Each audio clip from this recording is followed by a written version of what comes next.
video I want to do is on hooking up sensors to JMRI.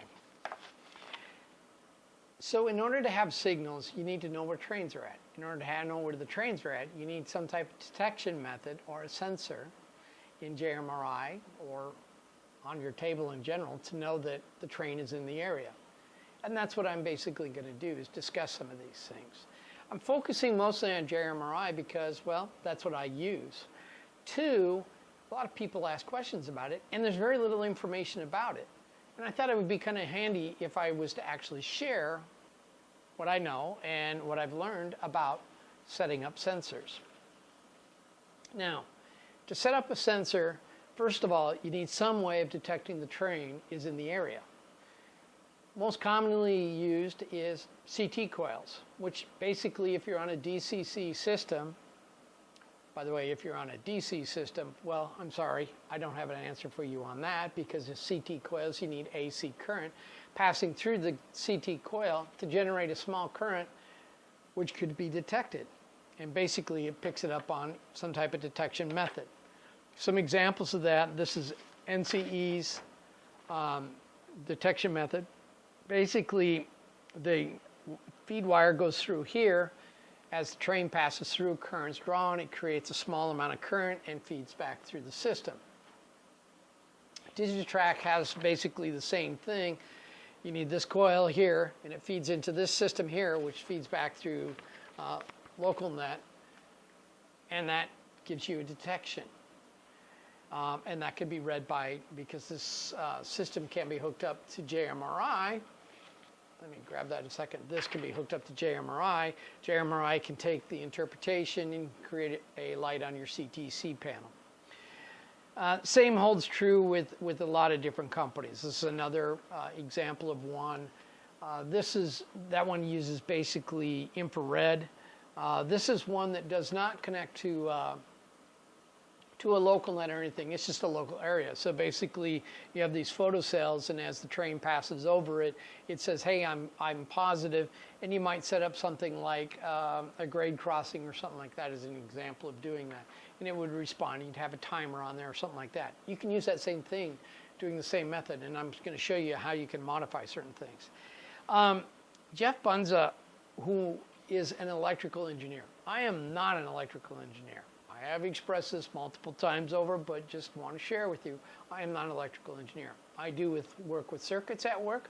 I understand some circuitry. I can even read a schematic, but I am not a designer. Okay? Geoff is an electrical engineer, comes up with these type of things. I don't know if Geoff designed this. This is an infrared detector. Basically, the infrared comes out of here, and the detector picks it up on here. Very simple circuit, feeds off of 3 lines. You could use that. Geoff's newest one that he passed out, and what I am using, is this one right here. And you can find this on the Model Railroad Hobbyist blog. Absolutely fantastic.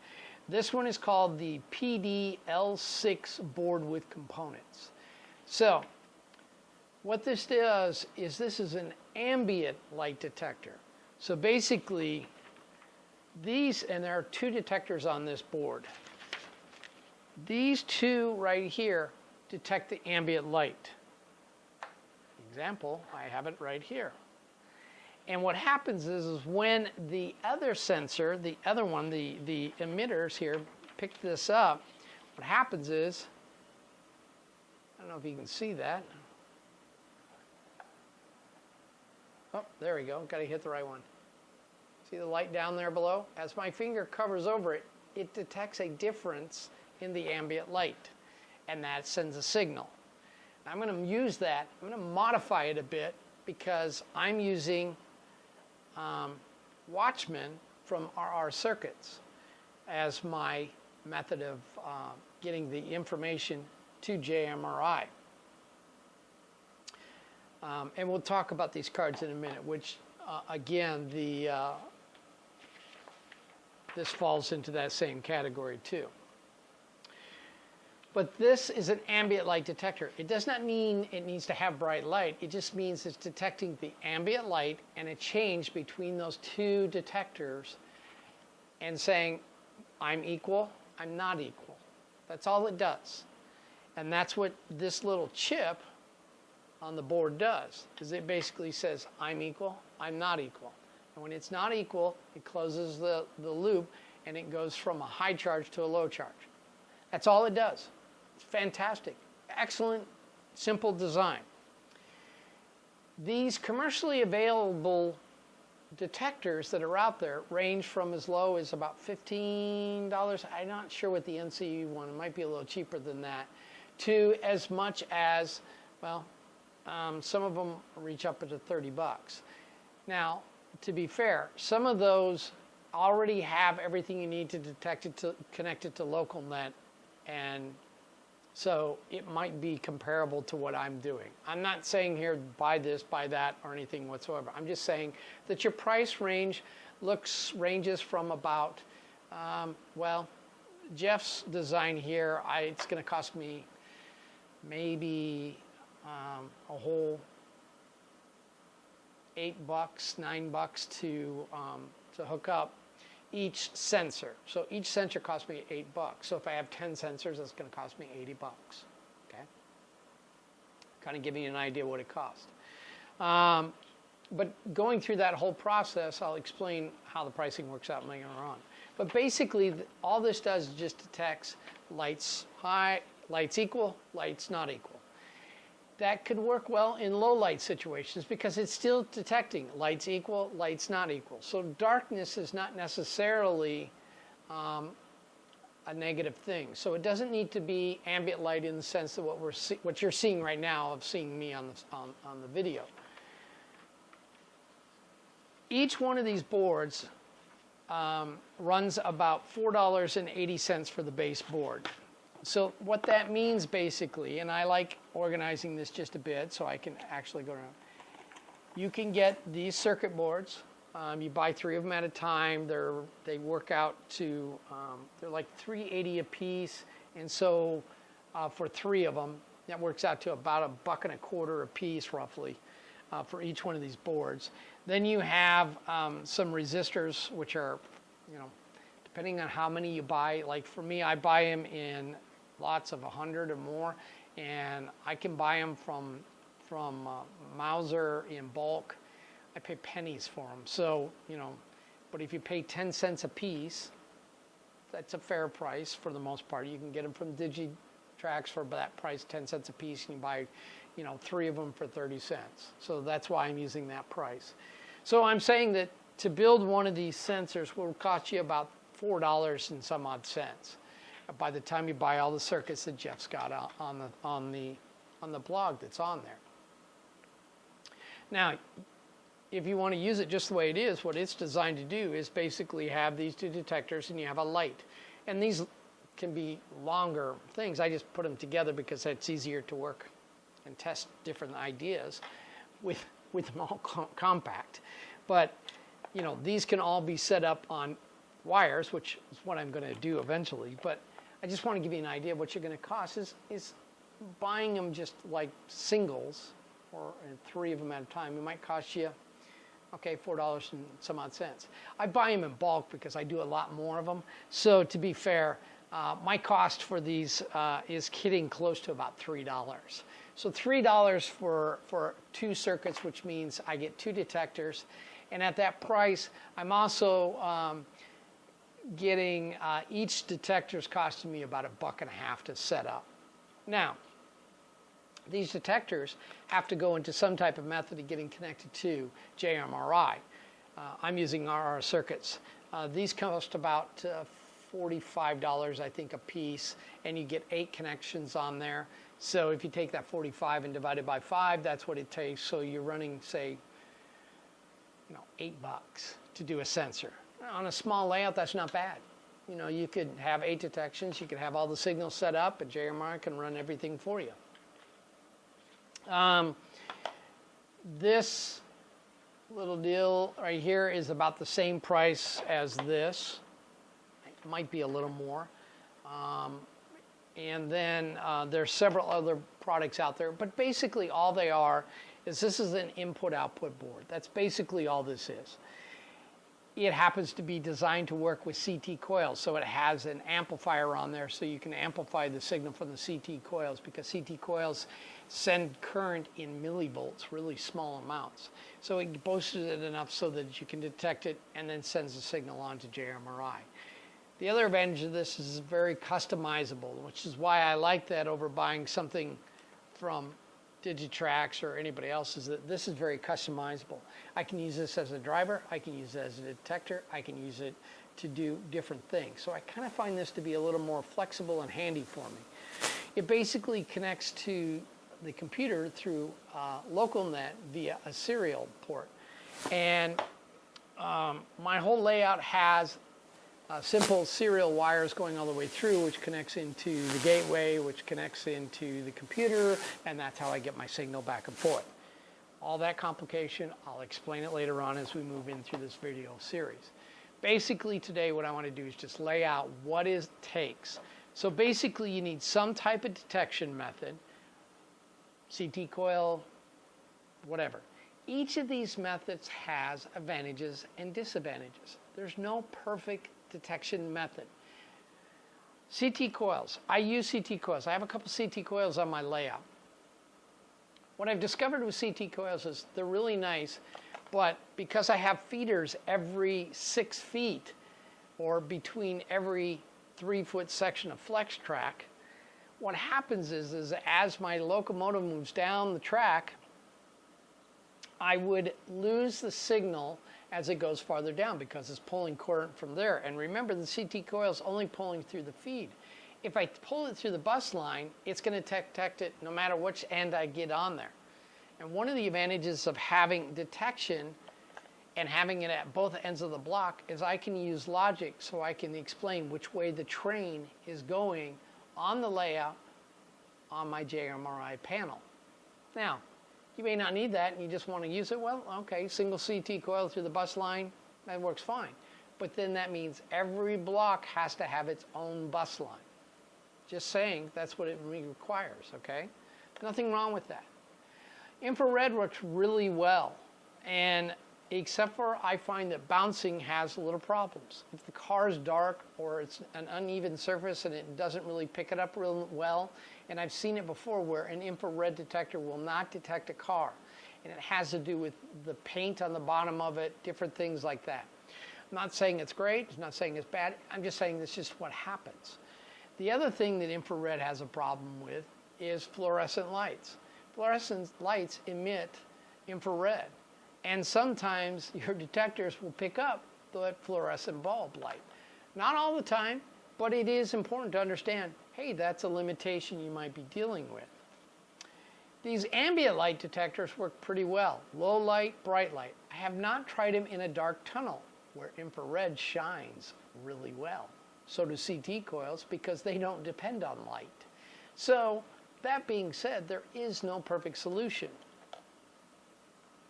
Geoff Bunza, as I said, is an electrical engineer. Understands this very well, and it works really well with the stuff designing this type of things.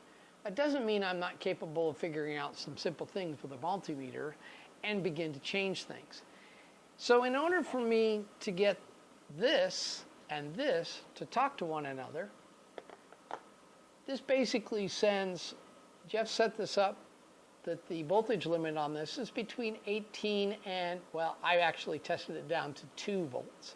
And I can send between 18 and 2 volts of power into this thing, and that powers and drives my LEDs.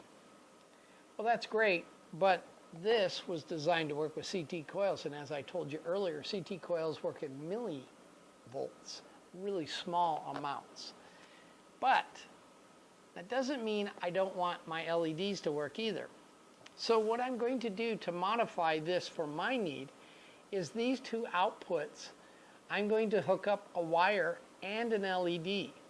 The LED will feed back to the ground wire on the anode side, I think that's right, and the cathode side is the positive end, and that is going to connect to, this is the positive end right here, and it's going to connect up into here. So what happens is, it's just like I showed you on this board over here earlier, where the light lit up. See, just like that with my finger going over top of it, I'm going to do the same thing here. So what will happen is when there's nothing there, I will get an LED lighting up. So I know that I've got voltage going to my detector and I know it's working. I can put my finger over it and the LED will flash off. And that tells me that yes, I'm detecting. But that's sending 3 volts through here. Not that this won't take 3 volts, but it's designed to actually take smaller voltage. So what I'm going to do is, while I'm putting an LED on one end here, I'm also going to put a 36,000 ohm resistor on this end, which will drop the voltage coming out of here into about 180 millivolts when it's in the high position, and in the low position it'll drop it down to about 3 millivolts, which is what works really well on this level here. So you can take and modify some of these different type of detectors. The reason why I like this one is it's very simple, it's compact, I get 2 of them off the thing right away, and it'll make it really easy. And we get into logic later on, you'll see how handy that is. So, that being said, basically this is all the stuff I need to wire up one of these detectors. So what I'm going to show you this month is how to hook up one of these detectors, at least do the basics. I'm not going to show you hooking up the LEDs, I'm not going to show you hooking up I'll talk a lot about hooking up the ambient sensors, but I'm not going to show them, because basically what happens is this portion of the ambient sensor will sit somewhere nearby the detector so that the light is equal between the 2 of them. This one will sit in between the track. Well, that means I'm drilling through the hole, hooking wires up, and connecting it to this. You don't want to see me climbing underneath the layout or reaching up there and doing all that. It's not very interesting. But you want the basics of how to wire or hook one of these up. So that's what I'm going to do. I'm going to talk a little bit about soldering. I'm going to show you a little bit of hooking it up and doing the soldering work. And then in the next video, we'll go into setting it up on the track and then finally doing it in the JMRI. So I hope that's helpful. But in any case, let's get on to the next step. Well, before we start our project, making one of these little boards, I think we need to understand a little bit about soldering. And in front of me are some examples of some soldering tools. I actually looked for my old Weller gun. Couldn't find it anywhere. Probably because I got rid of it. But nonetheless, I do want to talk about it. We're going to be working with very small circuit boards and small parts. And part of that, it's really important to have the right tools for the right job. This soldering iron is used by my wife to do stained glass. As such, it's really good at maintaining heat over a large area. But when we go to use it on something like this, we would overwhelm the board and our circuits and probably burn them up. Not really a useful tool. This is a soldering iron that I use at work. This is kind of a general purpose soldering iron. It's not a bad soldering iron at all. You can get these relatively cheap. But in electronics, it's not really my first choice. This is a soldering tool, but it's used for soldering pipes. Again, not very useful. This is a soldering iron. This soldering iron, I actually have a couple of these. These soldering irons are extremely small, and they work really good for doing surface mount LEDs. They're not very large, so they don't hold a lot of heat, which is really helpful when doing surface mounts because I don't want to burn the LEDs up by overheating them. But those particular, this particular soldering iron and using this small tip would not be very helpful for your doing these boards. I could do it, but I'd spend a lot of time on that circuit and probably could potentially burn it up while I'm trying to wait for the solder to melt onto my project. These are my 2 basic soldering irons. Both of these are pretty much the same. This is a Solomon soldering iron. I like it a lot. The only thing I dislike about that is that the tips are a little difficult to find, and they're nice. This is a ceramic one, and it really is very handy. This is an analog, so the soldering station just has a wheel, you know, hot to cool, and it works really well. If you've seen me build track, you've seen that I've used this soldering iron, and I do change the tips based on what I'm working on. This is my newest soldering iron. This is a really really nice one. This one's designed for doing electronics. I was looking around here. I know I have a bag of about 15, 16 different tips. I bought this one. It's about $40. It's not expensive, and I can swap these tips out.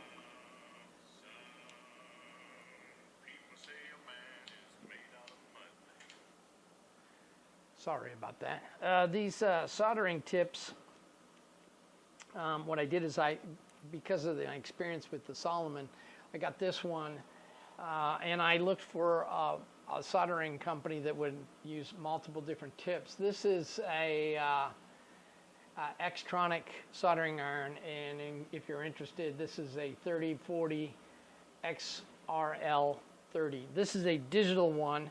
I kind of like this. Watch how fast this thing heats up. I don't know if you can see it. Oh, it's not turned on. There we go. It's set to go to 711 degrees, and it's skyrocketing up right now. And it'll take seconds for this thing to warm up and be ready to use. I kind of like that. My Solomon heats up real fast too, but this one heats up extremely fast. It's really good. I can set it to a temperature that I need. I can get in and out, solder the electronic component, and not have any issues whatsoever. And when you're doing this type of soldering where you're soldering up circuit trips and things like this, really handy to have a tool like this. Again, these are not expensive. This is $40. You don't need to go buy one of those high-priced, really expensive soldering tools. These are more than adequate. This is $40. This is $40. This Weller, which would work fine. It is a hot soldering iron. The reason why I like this one is it happens to shut off after X number of minutes of not use. It goes to sleep. Really handy if you're late at night working on stuff and you forget to turn it off. More than once I've left a soldering iron overnight. These work fine. Like I said, this is a general purpose soldering iron. It will actually do its job. It's about a 40-watt soldering iron. This one's about this is a 30 watt, but it's designed to, like I said, it's got a lot of area. It'll hold a lot of heat, and it's really for using soldering glass. And this is using for just small surface electronics. This soldering iron, I think I got these from online for, I don't know, 25, 30 bucks. You do not need to spend a lot on soldering iron, but you do need to have a soldering iron that'll do the job. And speaking of soldering, it's really important to understand the different solder is for use for different purposes. This goes with this for soldering pipes. You get solder like this, you are not going to do good soldering on track, especially on electronics. You can get a bunch of different types of solder. This is silver solder. These are general purpose electronic solder right here. And this one is too that I have on this wheel. And this is what I use the most of. And I will be fair with you. I find that working with really thin, small, I don't know if you can see that, real thin, small solder for working on these electronics is extremely valuable. I have a little thicker solder for working with track because I need a little more solder in the area. Both of these are, this one I think is a 0.32 diameter. This is a 1.2 millimeter diameter, where this one here is a 0.02 diameter solder. It works extremely well. My silver solder here is a 0.022. Each of those serves a purpose, and these are really, really handy to get the different thicknesses. But if you're doing electronic work, smaller is better. So that being said, and we've talked about soldering irons. Oh, a couple extra additional tools I want to talk about. This little sponge thing, you can buy these on Amazon. They're not that expensive. Extremely valuable. I have them in a dish, and I just simply do that, and it cleans my tip and keeps my tip clean so they don't look like this one.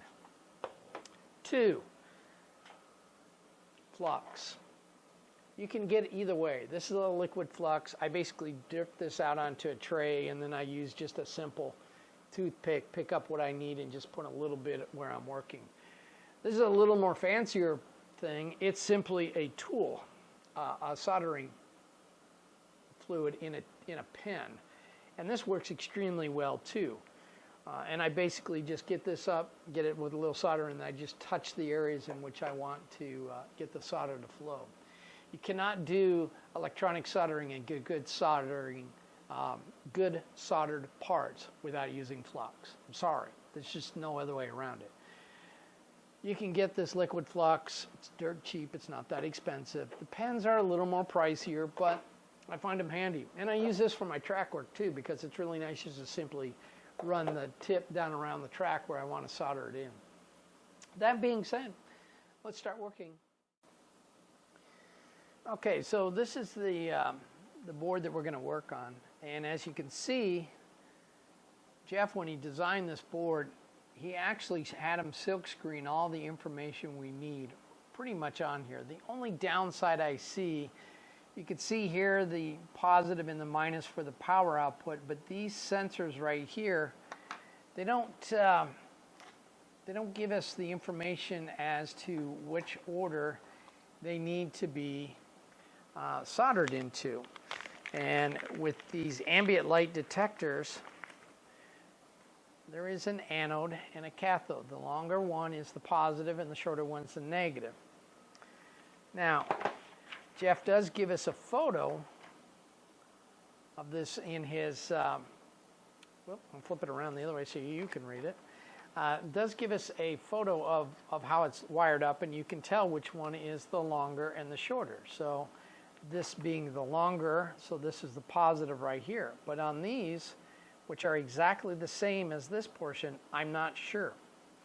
So I had to do a little work experimenting with it a bit until I figured out. Now, it's not going to harm them if you get them in backwards, it just won't work. So now I have this wired up, and I have written on here which each and every last one of these are. So I can tell you that it goes positive, negative, negative, positive, positive, negative, positive, negative, and then these two outputs are on the positive.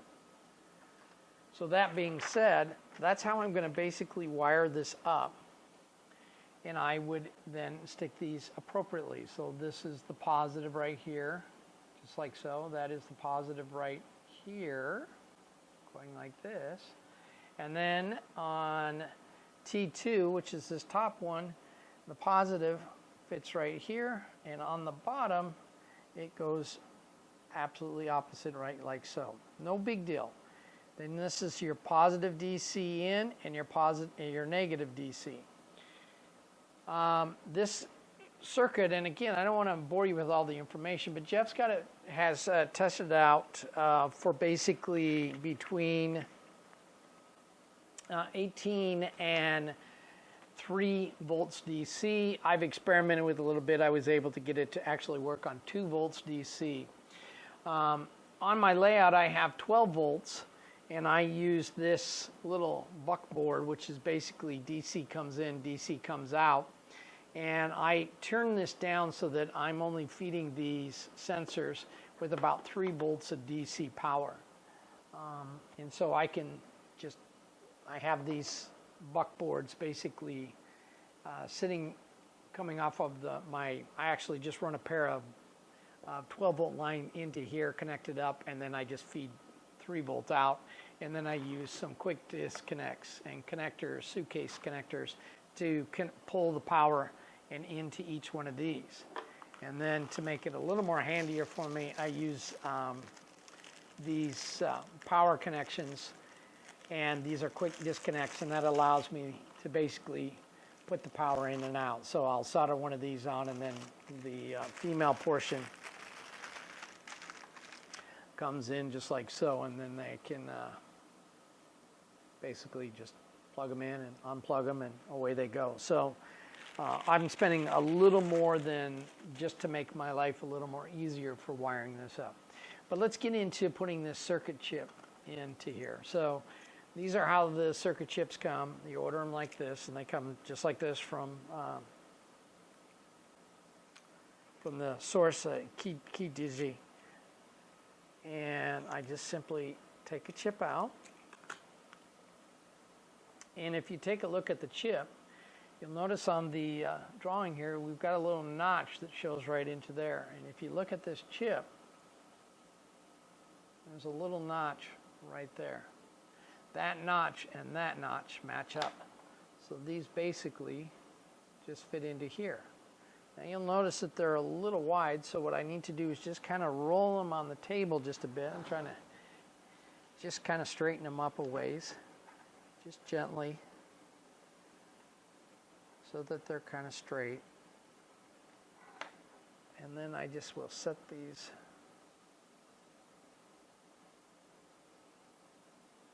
right into there.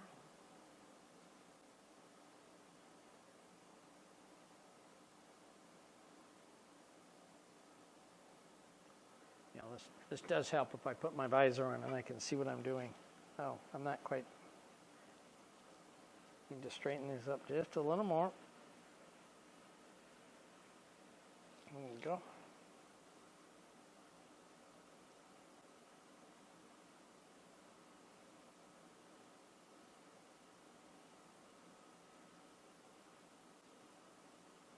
There we go. And that's the way that chip goes. Now, to make this easy to solder, I want to solder the back side of this, but in order to keep this in place, I need to hold that chip in place. So I'm going to take my alligator clip there and hold it just like this, and then loosen this up and flip it over so I can work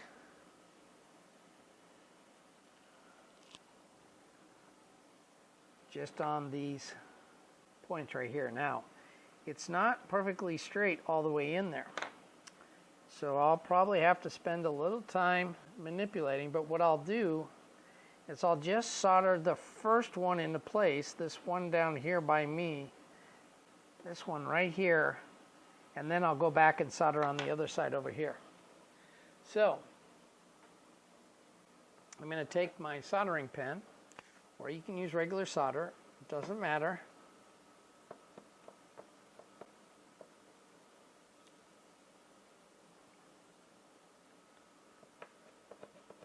There we go. And I'm just simply going to just take and put the soldering pin right on that thing. That's all I'm doing, just barely touching it. Then I take my soldering iron, which is already heated up and ready to go, and I make sure the tip is clean. And I put a little solder on the end there. Now I'm using a flat chisel because I find that to be the easiest to do this. And there you go.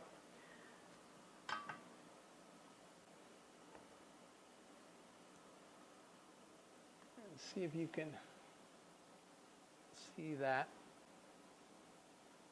Bringing it down. Well, you can't really see it very well, but that is, first one is soldered in place, and now all I'm going to do is roll the rest of these right down so I can solder the rest of these, just like so. And that's all I have to do now. And so now I'll just take my pen and hit each one of these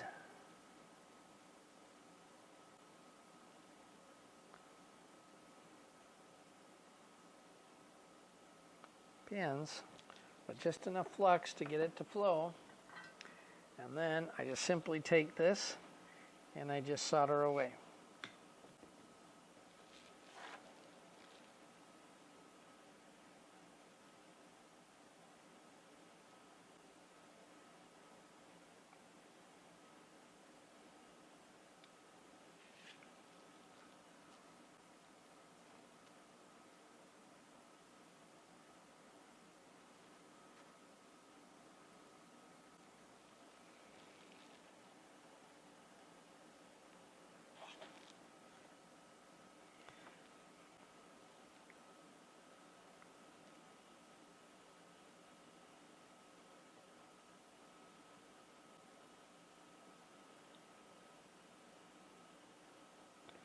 There you go. That chip is now soldered into place. That's all it is to it. And then I'll just continue to solder each one of the circuits into place. So I'm going to take a break away from here. For you, it'll be seconds. For me, I'm going to spend a little bit of time putting the rest of those circuits in there, and we'll come back. Well, here we are, and we actually got this all wired up.